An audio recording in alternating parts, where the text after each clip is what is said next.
नमस्कार मंडळी, आज आम्ही वारुळाच्या पूजेसाठी गेलो होतो। या पूजेसाठी नेमकं कोणकोणतं साहित्य लागतं आणि ही पूजा कशी केली ते आजच्या या व्हिडिओमध्ये तुमच्याबरोबर शेअर करत आहे।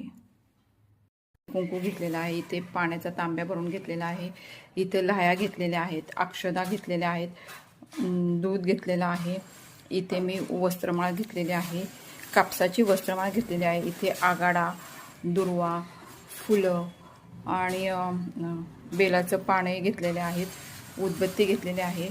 आमच्याकडे दिंड्याचे नैवेद्य असतात म्हणून आम्ही ते दिंड्याचे नैवेद्य करून घेतलेले आहेत। एक म्हणजे पुरणपोळीचा आणि एक खोबऱ्याचा नैवेद्य करून घेतलेला आहे दिंड्यांचे। इथे मी फुलवात घेतलेली आहे।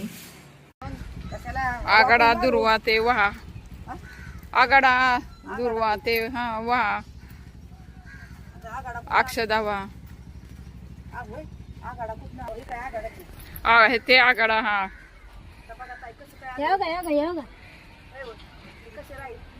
आता तसंच हे करा ना, पूजा करण्यापुरतं हे करा।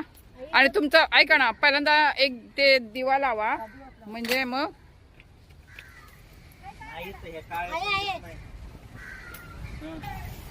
पूजेला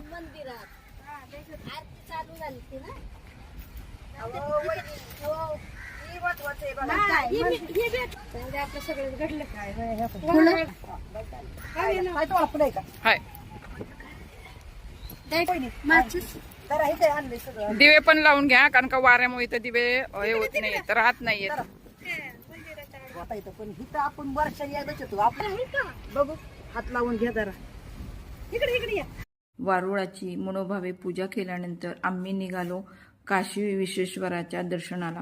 मंदिरात पोहोचलो तर भक्तांची अक्षरशः रांग लागलेली होती।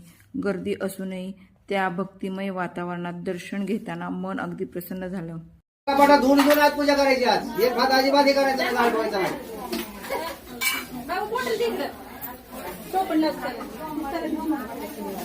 नारळ फोडायचा नसतो, नारळ व्हायचा कुठल्याही मंदिराला।